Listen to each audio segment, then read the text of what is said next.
Last week we were talking about the exchange Philidor after e4, e5, knight f3, d6, d4, and e takes.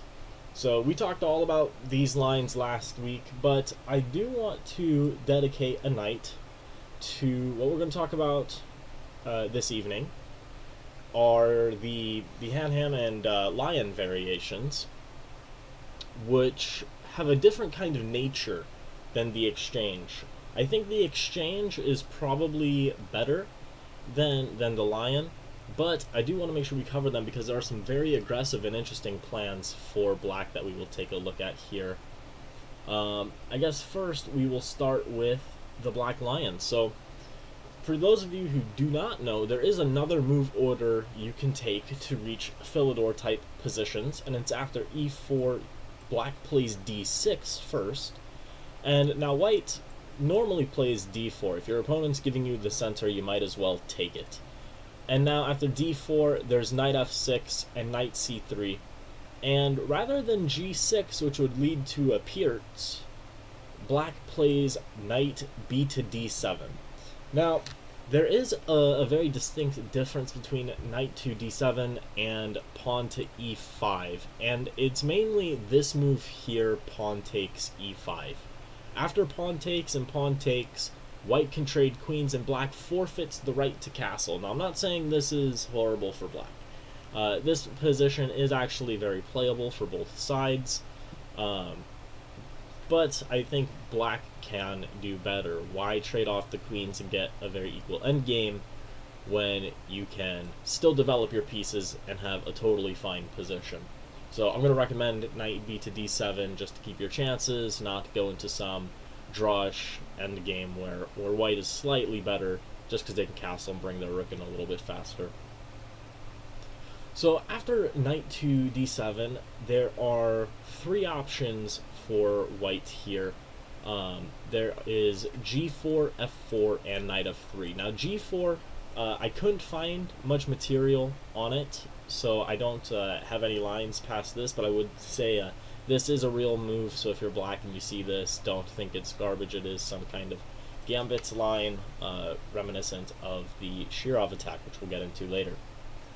But the two main moves that black should be concerned about after knight to d7 is knight f3 and f4. So I'm going to start with f4 for a couple reasons. One, it's probably different than most of the other lines we're going to go over tonight. And two, this is actually a position I've experienced very recently in a correspondence game. So after f4, white is looking to push this pawn to e5, try and break through and cramp black's pieces, try and take advantage of the fact that black has been rather passive in the center. But black doesn't need to worry about this. Rather than worry about white pushing e5, black can play e5 right here. Now you may be wondering what happens if white decides to capture in the center now. Well, after captures on e5, captures e5, captures e5, and now we get this queen trade. This position I think is slightly better than the previous line we looked at with the queen trade, because now black is ahead in development with this extra knight in the center, and white now has this isolated e-pawn, which is going to be a very nice target for black. So I think this line here is slightly better for black compared to the previous line, although engines say white is still slightly better or the position is equal. But here I may prefer to have black just because of the extra development and clear target. I think the play might be pretty easy, but white is able to develop rather quickly with moves like bishop f4, knight to f3, bishop d3 could be considered, and castles long in the near future. And kind of the same story if white captures with the d-pawn this way. It can just transpose, either, just transpose to the same position here. Same thoughts here. But white doesn't need to capture here, and in fact I recommend the move knight to f3. You just continue developing your pieces, put more pressure on e5, keep threatening to win it, and now black really does have kind of an only move here. A beginner player might think queen e7 is a good move here, trying to defend the pawn again. But the problem after queen to e7 is knight to b5 threatening c7, which is a big check. And if you have to go queen d8 to protect it, well, now your pawn on e5 is no longer sufficiently protected, because now you have this knight on f3 that's adding to the attack. So you can't really go queen e7. Another move someone might jump at to defend is knight to g4, but the problem here is after h3 the knight is just kicked back, and no matter where it goes, e5 is falling again. So rather than any of those, black really should be capturing, and should be capturing the d-pawn. Now, why the d-pawn over the f-pawn? Well, after pawn takes f4, bishop takes f4, white is crushing it with the development. They have nice space in the center, and black ultimately has traded a center pawn for a bishop pawn here, which generally is not the best of trade. You want to trade center pawns for center pawns.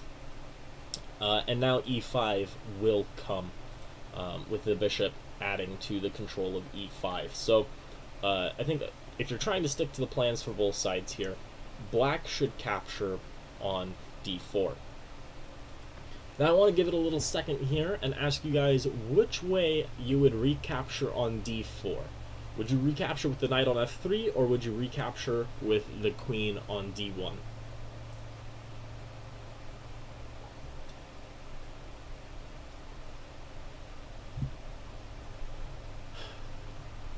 All of a sudden it looks like a good king's gambit.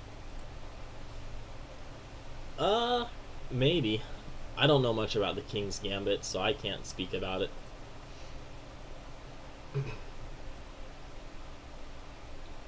Alright, NJ Fan 9000 saying knight takes d4. Do we have any other anyone disagreeing? Think you should capture with the queen? Why would you capture with the knight over the queen? That's what I want to know. What is the reasoning behind it? Alright, we see another vote for knight takes d4.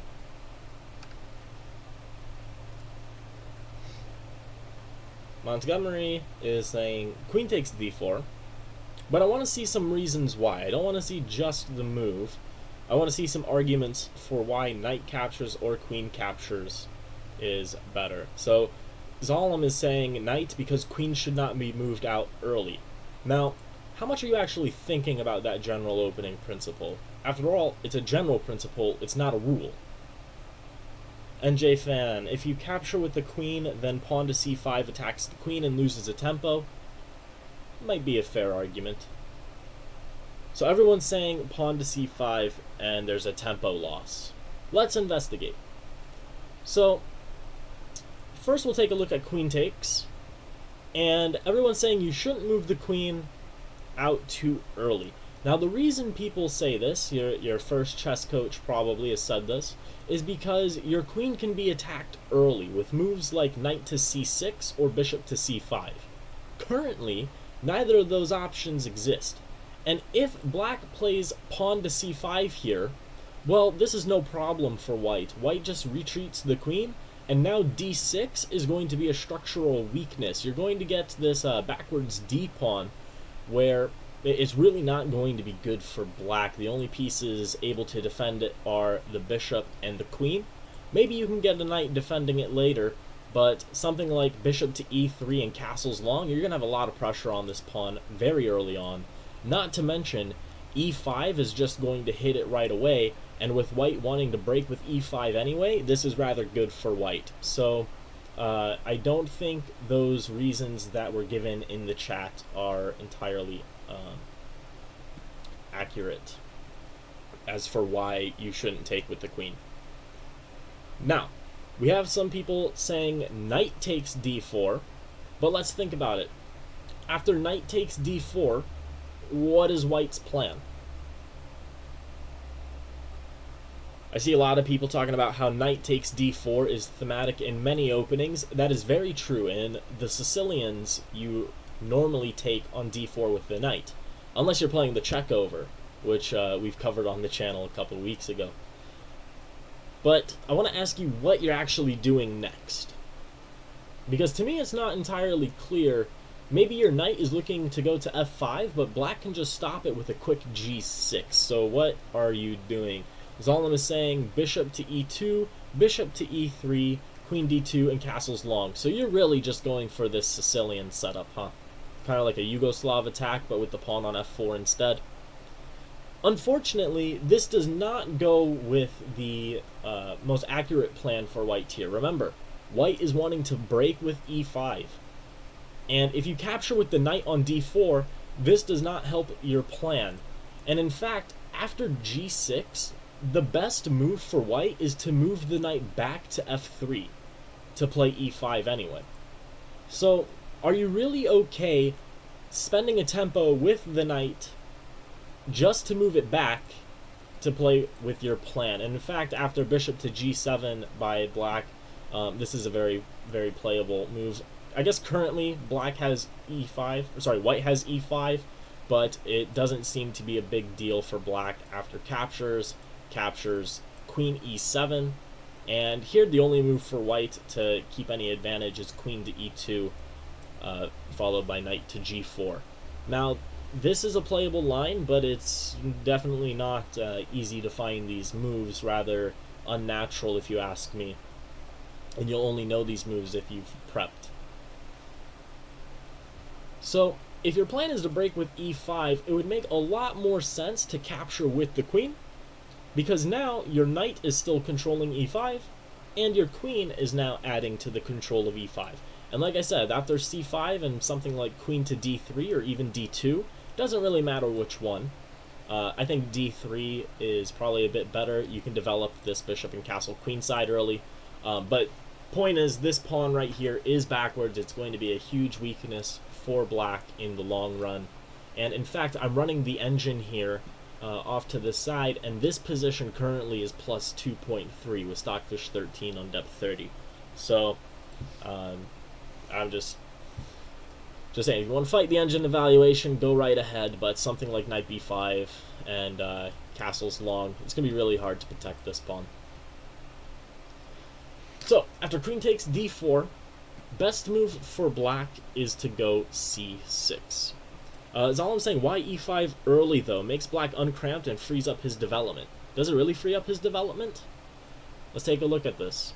After, what is it, knight takes d4, g6, knight f3, bishop g7, e5 early, and then after takes, queen pretty much has to go to e7, working off of this pin to make sure your activity is going to be better, because while it looks like you're ahead in development, your space control is not the same as white's, and you're kind of blocking your bishops. So you go a little bit early to secure the space advantage here. And then knight to g4, something like bishop to g5 here, just attacking the queen. When you actually take a look at it, when the lines open up, it's a lot easier for white to develop the pieces than black, mainly because this knight is blocking the bishop, and it's going to be hard to get all of the pieces to their ideal squares. So that would be an argument for why e5 earlier. But okay, let's move on. We'll cover queen takes d4, and black will almost always play c6 here. After c6, white can go ahead with rather natural development. We'll go bishop to e3, and there is this idea of pawn d5. Breaking, well, not really breaking, but more fighting for the center now that it's prepared with the pawn. So this was one of the ideas of c6, is that after c6 you control d5, so now you can play d5 on the next move. And here there are two moves I want to look at with white. First, we will take a look at e5. Hello Adam, thanks for joining us. And after e5, black has two different options. First is bishop to c5, which was actually played against me in this correspondence game I mentioned earlier. And white is good to go ahead with just queen to d2, captures, and after knight to g4, just bring the queen back to d2. And white is slightly better here, mainly because of the space on the queen side, and it's rather hard to see where black's pieces definitely want to go. This knight on d7 maybe wants to go to c5, maybe b6, but Your queen really wants to go to b6 to put pressure, maybe have some ideas of a mate. And in fact, one idea is queen to b6, and white can actually castle here. For those of you who have not seen this trap before, after knight to f2, there is knight to a4, and there's no way for the queen to move and keep the knight defended. So after something like knight e4 attacking the queen, just capture, and after captures on c8, there's really no good move for black here. White is going to end up a piece. If they take on f3, you can play knight d6 as an intermezzo, check the king, and save your knight. So that is one trap from bishop c5. So all black needs to worry about is after castle's long, don't play knight f2, play something a bit more natural to the development, like knight c5, maybe get this knight on e4, bring the bishop out. That's going to be much better for black. The other option they have is to go knight g4 right away, hitting the bishop, and all white needs to do is drop the bishop back to g1. This looks rather odd because you're bringing the bishop back to the first rank, but this bishop is going to be a better piece than the knight, and you're not too concerned about taking up the squares on the first rank on the king's side. You're wanting to castle queen side anyway. So now after something like queen b6, you can trade queens, and this should be a fine position for white. Just play h3, kicking the knight. Knight goes to h6, and now g4, you're expanding on the king side. You have your bishops that are watching the queen side. There's a lot of activity here. And really, I think the only move that's really great for black is knight to g8, looking to go to e7, because otherwise your knight's going to get harassed furthermore. If you try something else, I don't know, knight c5 here, just pawn f5, and there's this big advance coming on the king side. So after e5, black can get away with knight g4. I think this is the better try. Otherwise, white has this option of capturing on d5. White captures on d5, and bishop to c5 here, protected by the knight. Queen d3, just protecting the bishop. And now, one move black has here is queen to e7. And this is just putting more pressure on the bishop. Now, one of the moves that white has at their disposal here is a little creative, is knight to d4. Montgomery in the chat is asking, what happens when bishop c5 is played after knight g4, bishop g1, and then bishop c5? Good question. Let's actually take care of that before we move on. So knight g4, bishop g1, and bishop c5 here. Just queen d2, bring the queen back. And if there's a takes on g1 and rook takes on g1, this isn't a problem. The knight is controlling h2, so you can still play h3, kick the knight out, and go g4. And I think this actually helps white, as the rook is now going to be helping to support some of the pawns that are further up the board.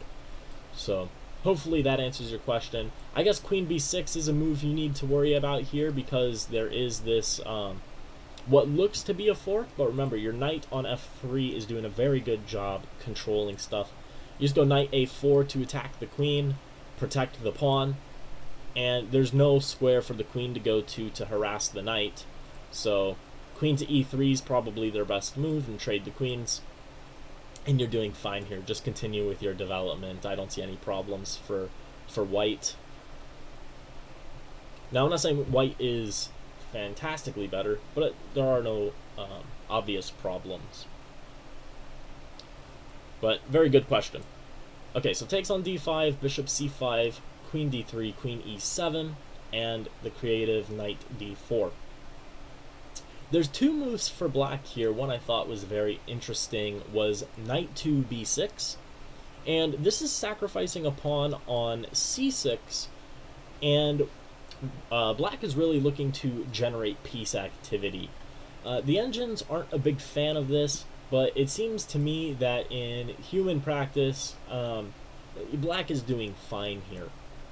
Maybe a bit of a struggle, but they're still scoring in these lines. So white should continue by taking on c6, and after the b-pawn takes back, they should castle queenside. And it looks to me that white is kind of untangling their pieces. There was obviously a lot of pressure on e3 from the king's placement on e1, but after you castle queenside, I don't see how black takes huge advantage of this. And if white is trying to, I guess, continue, or I guess it's black's move, so something like bishop a6 has been recommended. And the idea is that if you take on a6, you're losing on d4. It takes on e3, and it's a fork. So rather than take on a6, you have to play queen d2. This is, something you need to watch out for. Don't take what appears to be a free piece, because you're actually losing another. Just go queen d2, and okay, if they take on f1, this is a little bit of a tricky situation. You want to just take, but after knight c4, you're losing. So the move you need to know here is bishop to f2. And the idea is that if they ever move this bishop back to try and defend it, well, now you have rook to e1, and you're going to be winning a queen. So there are quite a few tactics in this line, but I do think white gets a bit of an upper hand as long as they know, castle long, and then be careful about what looks to be a free bishop. Drop the queen back, drop the bishop back, threatening rook e1. NJ fan, if bishop takes d4, white is up the bishop pair. That's true. And it looks like Adam is appreciating the tactic. Okay, so yeah, knight b6, sacrificing the pawn, a very interesting idea. Don't think it's the absolute best, though. I think knight to g4 is a bit more active. Still piling up pressure on e3. So this e3 square is definitely getting some pressure, and I want to see if anyone can find the best move for white here. It was definitely a move that I would consider as a candidate, but if I saw this position fresh for the first time, I might be a little nervous to play it. We'll see if we have any guesses. Hello, James Lee from Quad Cities.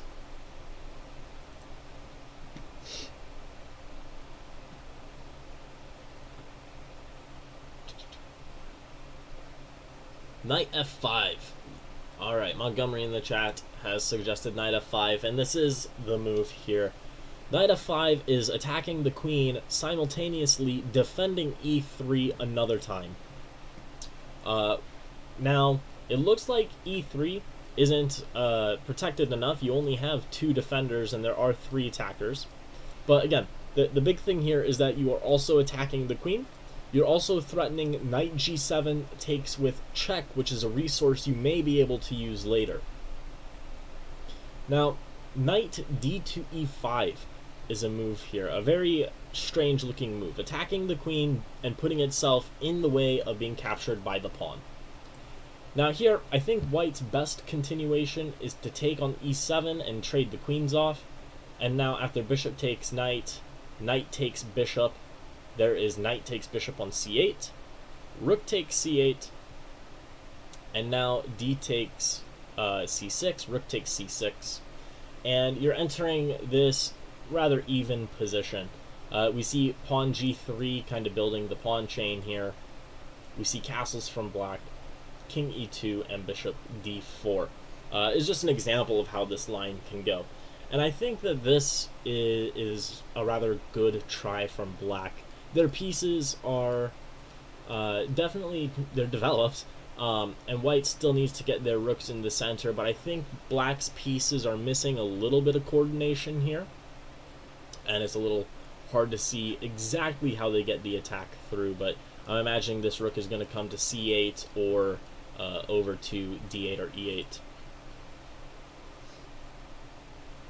Alright, I think we had some other guesses in the position after knight to g4. We had a suggestion for castling queenside. This just hangs a piece after queen takes e3.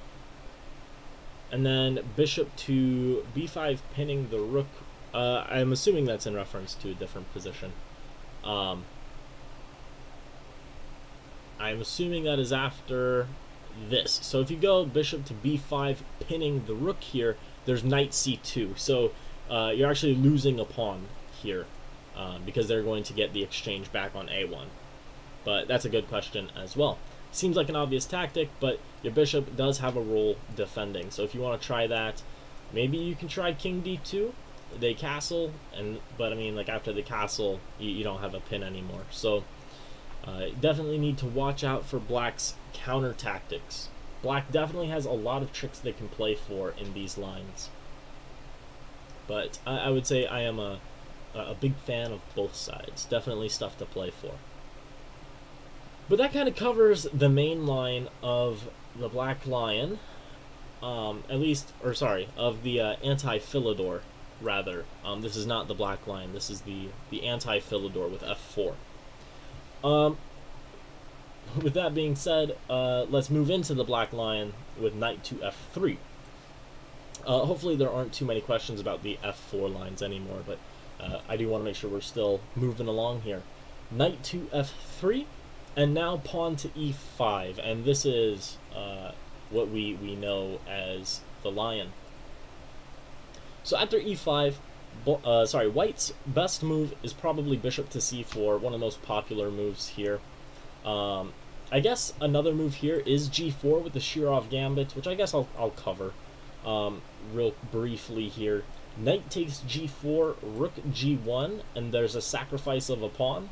After the knight retreats to f6, we see some development from white with the bishops breaking in the center a little bit, queen d3 protecting the pawn again, and after b5, bishop to b3, queen a5, and castles long.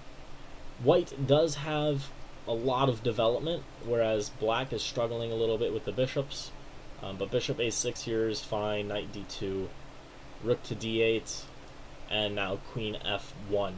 And this position is rather balanced, even though white is down a pawn. Again, all their pieces are developed to reasonable squares, and black is going to be struggling to develop the bishop because of this g pawn, so g6 is probably necessary here.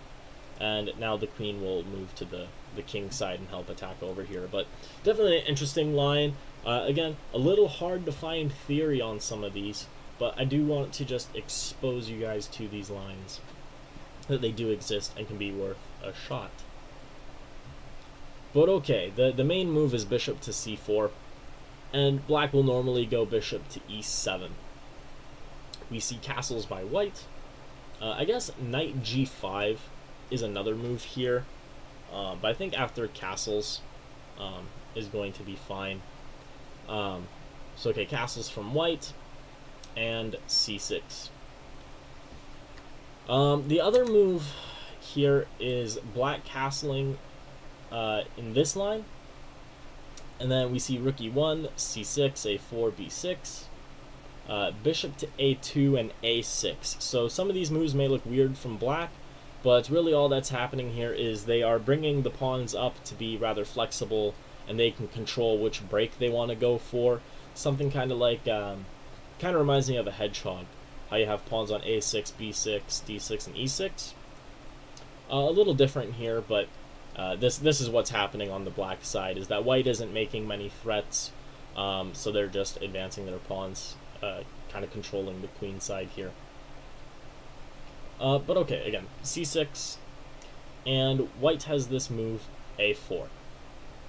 After a4, there are a few moves by black. We'll look at h6. Now, there are some tricks that that white has, or I guess there's move order tricks in these positions. There's also a5 here. This kind of limits white's play on the queen side, but that's about as much analysis as I'm going to give this. I don't think it's as popular. But I do want to mention h6, and now white can continue with something like b3, queen c7, and bishop to b2.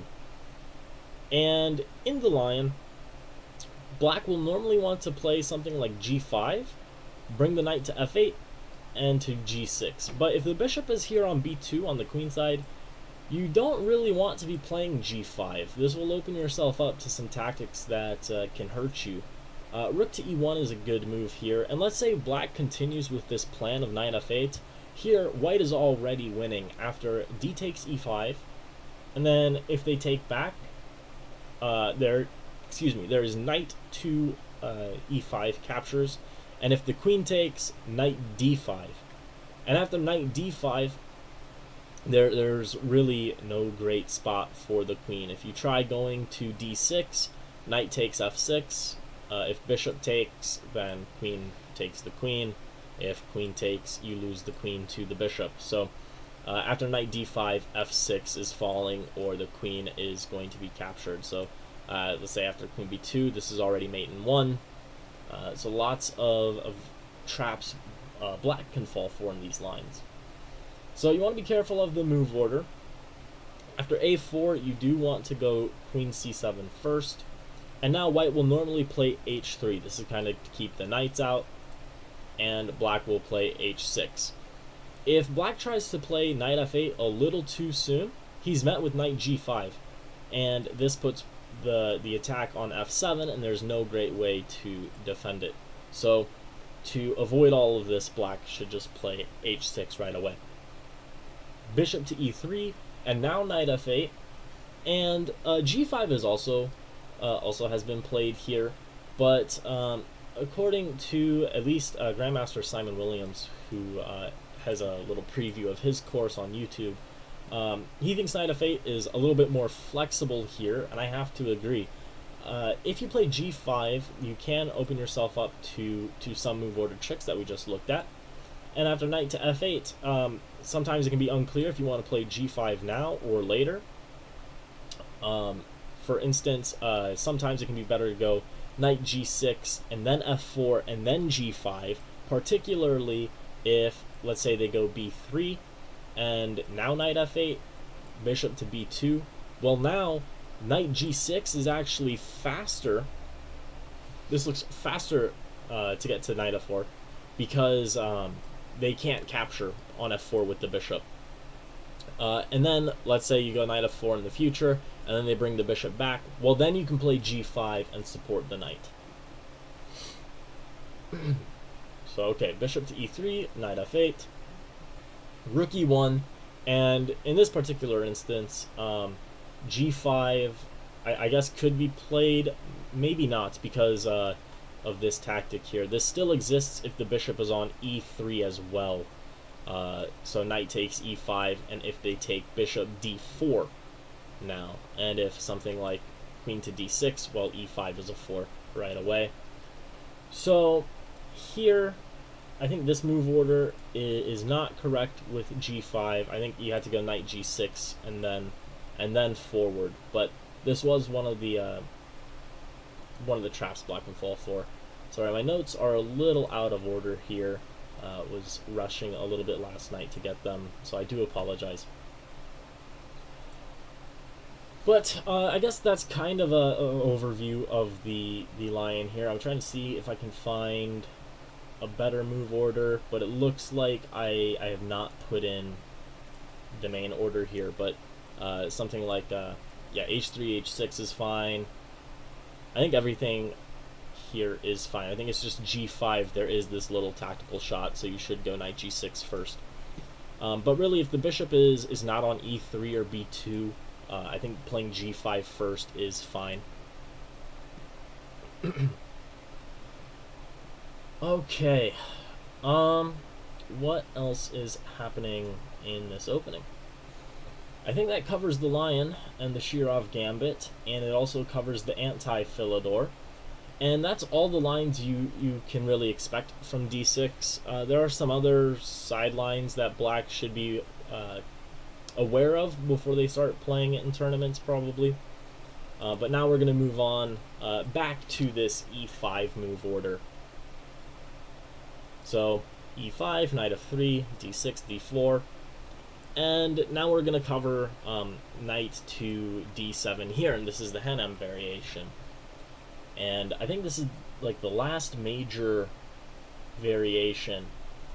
And most of the lines here, I guess moves, most of my analysis here isn't going to be over the best moves. It's actually going to be going over what happens if black doesn't play the best move, because there are a lot of natural moves that actually lose on the spot. So we're going to look at bishop to c4, and this is my recommendation. It is the most popular move here, and plenty of ways for black to go wrong. It also looks like black has like two good options here, but let's start by covering the poor options. I want to get some recommendations from the chat. What do you guys think is the best move?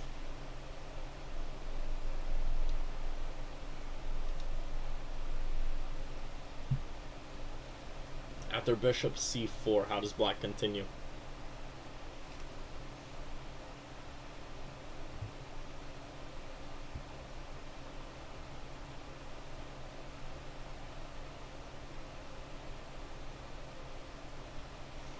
Alright, you have one suggestion for c6.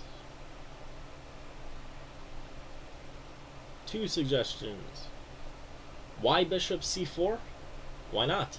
You're developing a piece, you're opening yourself up to castle, giving yourself the opportunity for knight g5 and attack on f7. Why wouldn't you play bishop c4? Alright, now we're seeing some more natural suggestions of knight to b6, knight f6, bishop e7. In the Philidor, is it best to castle kingside or queenside? For which color? If it's for black, it looks to normally be kingside. For white, it depends. Okay, so let's look at these natural moves before we start getting some more chess professors in the chat here. Okay, let's first take a look at knight f6.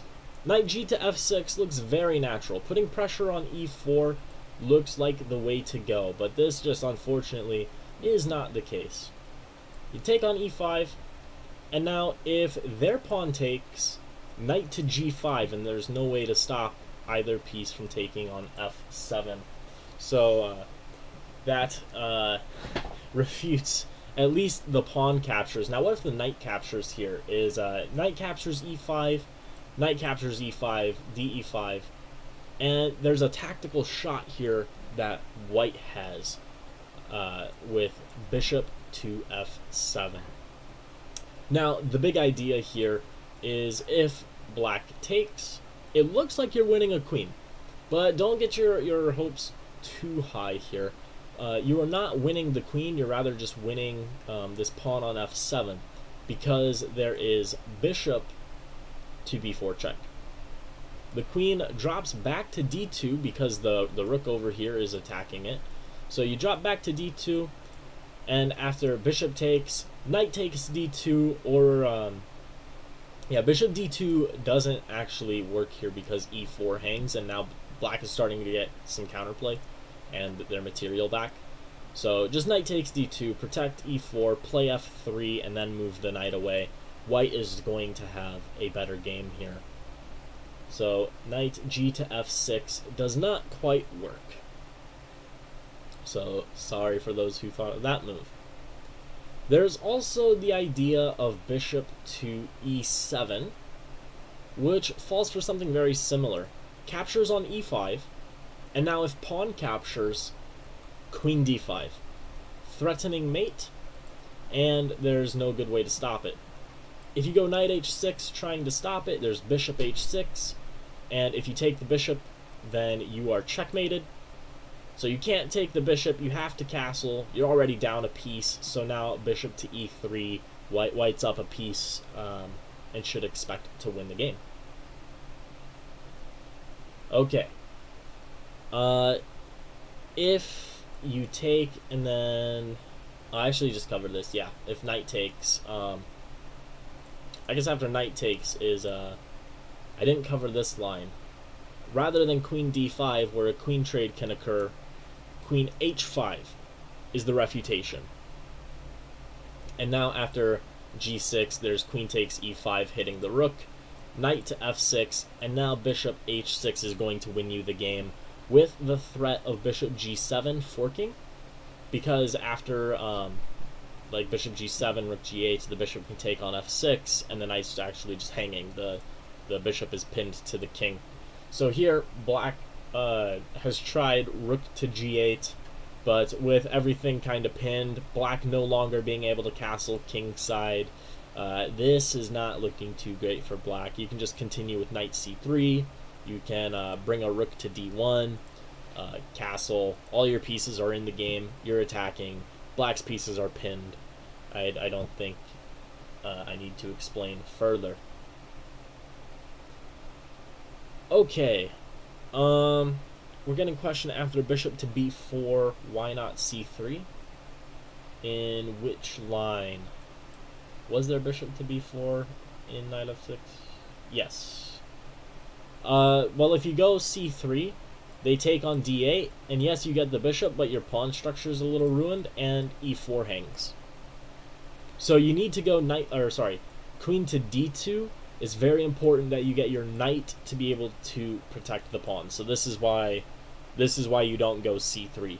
You preserve your pawn structure and your material. Good question. But okay, those are refutations for knight g to f6 and bishop to e7. Now, if black has fallen for these traps before, they may try and be innovative and play h6 to stop these ideas. However, this is also pretty poor for black after captures on e5. If pawn captures, there's bishop takes f7. Now the king cannot take, king has to take rather, but it runs into knight takes e5, and the king is checked, and this knight cannot take because the queen hangs, and now there is no bishop b4, because after c3 the bishop is attacked, and you don't have this rook attacking the queen. So knight can't take. What does black do? Well, if they go king to e7, there's knight g6, and it has this fork right away. If they try king e6, there's queen d5, and it's running into mate after something like king e7, queen f7, king d6, knight c4 is a move, king c5, queen d5, and you have this really interesting mate with the pawns in the corner here. And you have something very similar if the king goes to e8, it's just a couple moves longer.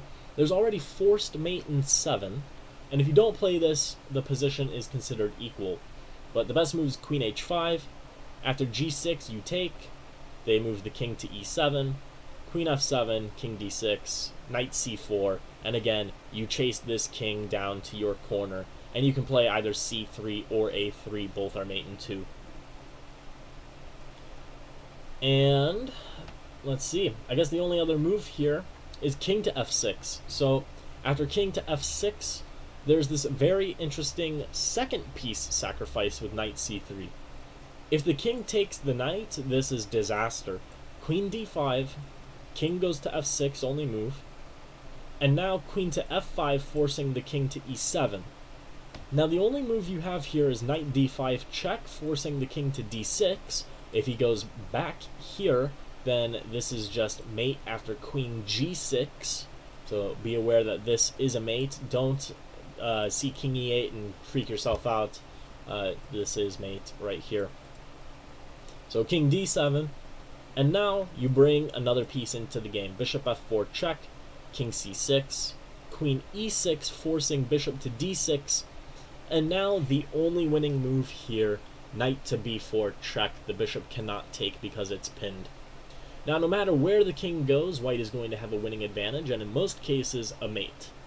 So, I guess we can look at king c5. If king c5, then something as simple as bishop e3, and if they take, then queen to d5, and you're going to have, again, a very similar mate with the pawns.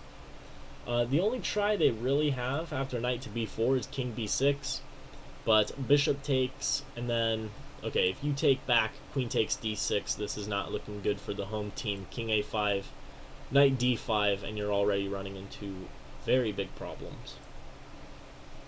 But I think most of the moves after knight b4 should come pretty naturally as long as you take your time to think. What else is happening here? I don't think there's any other serious move. So now let's take a look at knight captures. So, again, after h6, we take on e5. Now if the knight captures, knight takes e5, d takes e5, and again we have bishop f7. Now here in this line with the knight on g8, you cannot simply take and expect a queen b4. You do have to play king e7. And after king e7, there is queen f3 protecting the bishop. And now knight to f6. And this is a little bit of a tricky move, because this is threatening bishop to g4. And really kind of trapping the queen. Because if, let's say, a3, well, bishop g4, and if your queen moves away, you're checkmated. So, rather than allow bishop to g4, we beat this early by playing queen b3 and getting ready to castle. So now, if, like, bishop g4, getting ready to castle, well, f3 is good right away, castles is good, white is better. So, h6, also a rather poor choice. Okay. See a couple more chat messages here. You see, no one plays the Philidor nowadays for a reason. Well, I want to be clear, I'm not saying the Philidor is garbage. I'm saying that these specific lines are garbage. The black in the Philidor actually does have some pretty challenging lines as far as white trying to gain an advantage. So it's very easy to dismiss the Philidor because everybody's just like, oh yeah, it sucks, you should just play knight c6 because it's better. But when you actually take a look at some of the lines, white actually does have quite a few tricks they need to watch out for. So someone caught off guard may struggle against the Philidor. And I know people can get to very high levels in chess by playing it. So I wouldn't say that this opening is particularly fantastic for white. I would probably prefer white in most lines, but black does have a couple good shots here. Okay, yeah, Epic Wolves in the chat saying everyone usually takes on d4. Yeah, like I said, I think the exchange is probably a better try for black. But okay, let's get into the real moves. We just looked at the moves that don't work for black here. We are running short on time, so I'm going to try and get through all of these in the next 7 minutes. E takes d4, and again, we're going to play queen takes d4. Contrary to popular belief, this is a good move, because there's no attack on the queen. If c5, like earlier, we can actually get away with queen d5, or if you don't want to mix up your lines, just play queen d3 every time, and you will be better. d6 is just too big of a weakness. Now bishop f4, knight to c3 to b5, castle's long, everything is going to pile up on it. So, after queen takes d4, now you see the knight develop. Knight to c3, bishop e7, bishop f4, castles long, knight b6, and here there's two ways white can play. If you really love your bishop pair and can't live without it, you can just drop it back to b3. But if you're really wanting to follow the spirit of the opening, rook h to e1 here is a very nice alternative, because here you're just saying, alright, you can take my bishop, take the bishop pair, but I'm way ahead in development here. All of my pieces are developed. See, the bishops are good, the knights are good, rooks are in the center, pawn has control over the center. For those of you who are taught chess from a friend, you probably see that this is like the best opening setup white ever has. Also sometimes referenced as God's opening. But this is about as good as it gets for white. And okay, if the knight takes, well, just queen takes, and again, just you're way ahead in development. White is going to be just fine here. Why is having the bishop pair so good, or is it just preference? So if you have two knights in an endgame versus a lone king, you cannot force mate. If you have two bishops versus a lone king, you can force mate. That's one. Two, if you have the bishops working together, they can actually control more squares than the knights together can. However, there are benefits for knights over bishops. Knights can control both colored squares, while bishops can only control the color square they are on. So in like very closed positions, knights can actually be preferred because they can maneuver around the board a bit better. But I would say at the higher levels, the higher you go, you start to value the bishops a little bit more, just because they can control more squares, they can control from farther away. But I would say, below 1800, probably just preference. I don't think it's too important. What happens after bishop to g4 after rook h to e1? Well, here, now if you're just looking to improve your position, they are threatening to trade a knight for bishop, which does give a material imbalance. So whether or not you're a big fan of the bishop pair or not, material imbalances are something you want to think about. But one thing you can do is just go bishop to e2. This prevents your pawns from getting doubled. It breaks the pin, stops them from being able to capture and get your queen off the file. I think this is a rather nice move. It looks a little counterintuitive because you're blocking the rook, but you're going to play h3 and kick this bishop away. But I think that should be fine for white if they capture on d4, and honestly, if they're going to capture on d4, they should probably be playing the exchange Philidor by taking a move earlier. I think after knight d7 and bishop c4, I think this gives white just a little bit too much of a lead in development. But okay, now the real line. The real line is c6 here. c6 I think is the most played move, and this starts to mirror some of the other lines we were looking at earlier. And now white has a couple different ways to play. Knight g5 is one because you're going after f7 right away, and the only move is knight h6. After knight h6, there is a4. I'm going to get back to this in just a second, because I have that as my main line. There's also castle short, which is a very solid move, and a lot of very strong grandmasters have played this in tournament games, where black will go bishop to e7. There's a capture on e5, and regardless of which way black captures, knight captures is actually worse. This is pretty good for white. After queen h5, this is actually winning, +3. If g6 then captures on e5, hitting the rook, we've seen this idea before. This is actually just a transposition from one of our other lines.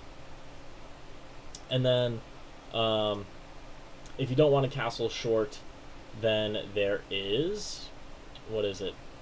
a4. a4 is another alternative here.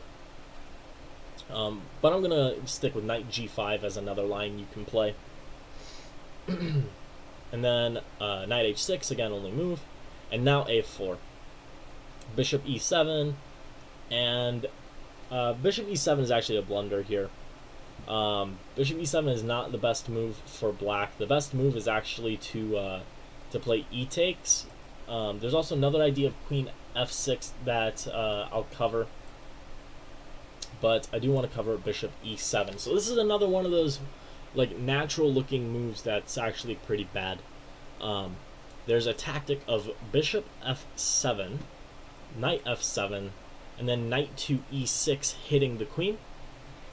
And after queen to a5, after queen a5, it runs into bishop to d2, and after queen b6, there's a5, hitting the queen. You can't ever go to a6 because of the fork, so queen to b2, and bishop c3 traps the queen.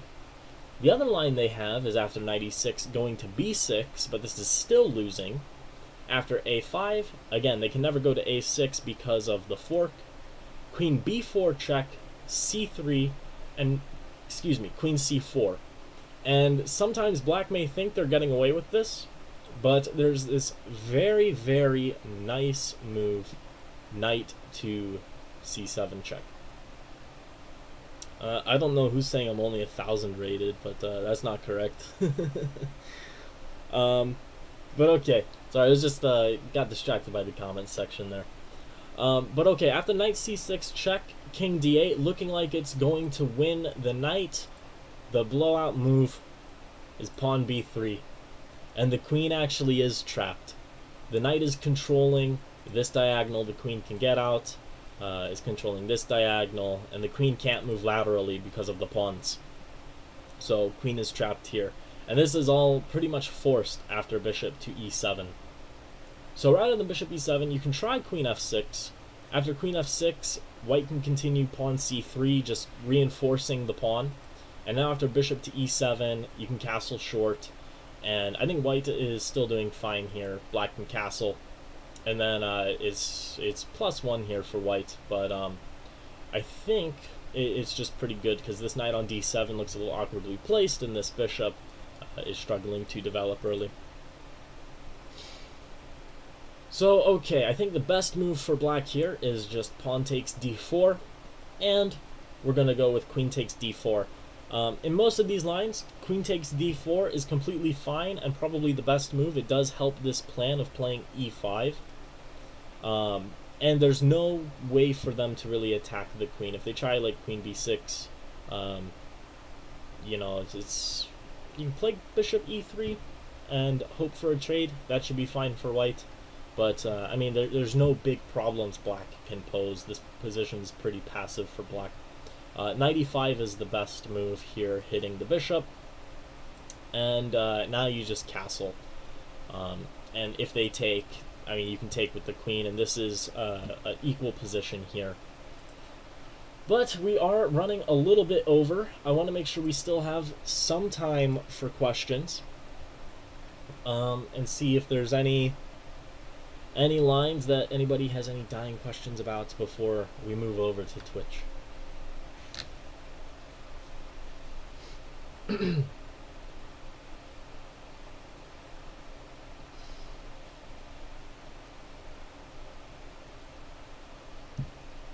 Kind of crazy we did all that analysis and we're only 9 moves deep.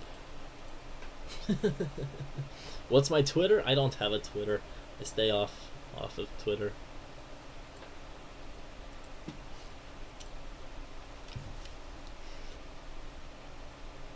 Alrighty. Any questions related to the position though?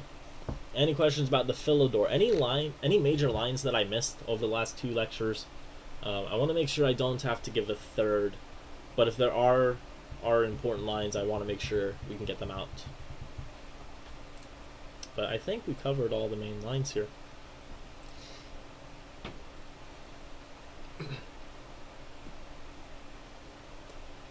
Alright, well, I don't see any other questions coming in.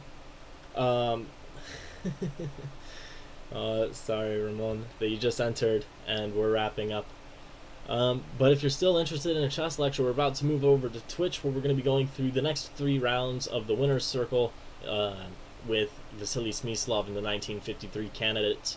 We are getting very close to the end of that tournament, and we actually get to see the first loss of his in the tournament. So definitely pop on over there. I'll see you guys there in just a few.